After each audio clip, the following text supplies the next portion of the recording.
উত্তরার মাইলস্টোন কলেজের কাছে ঘটে যাওয়া মর্মান্তিক বিমান দুর্ঘটনায় শোক ও সমবেদনা জানিয়েছেন তারেক রহমান।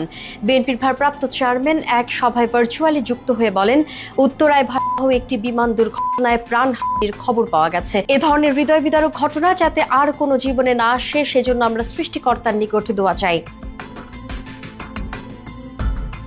ঘটনার পরপরই দলীয় পর্যায়ে তাৎক্ষণিক সাড়া দিয়ে বিএনপির ভারপ্রাপ্ত চেয়ারম্যান ছাত্রদল, যুবদল ও স্বেচ্ছাসেবক দলের নেতাকর্মীদের উদ্ধার তৎপরতায় অংশ নেওয়ার নির্দেশ দেন। পাশাপাশি দুর্ঘটনাস্থলে মেডিকেল টিম পাঠানোর নির্দেশনা দেন তিনি।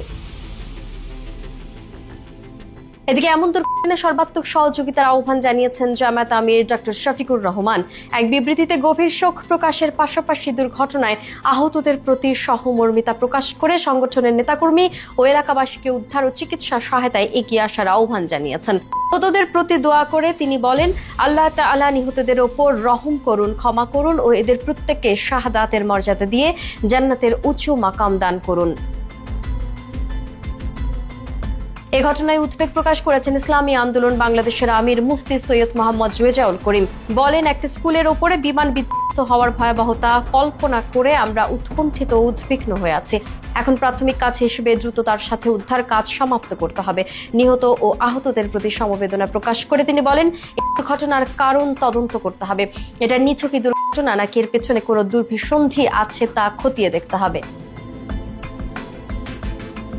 রাজনৈতিক অঙ্গন ছাড়াও নানা মহলে এ নিয়ে প্রতিক্রিয়া, শোক ও সমবেদনা জানাতে দেখা গেছে। তারকা, অভিনেতা, অভিনেত্রী, ক্রীড়াঙ্গনের অনেকেই এ নিয়ে সমবেদনা প্রকাশ করেছেন।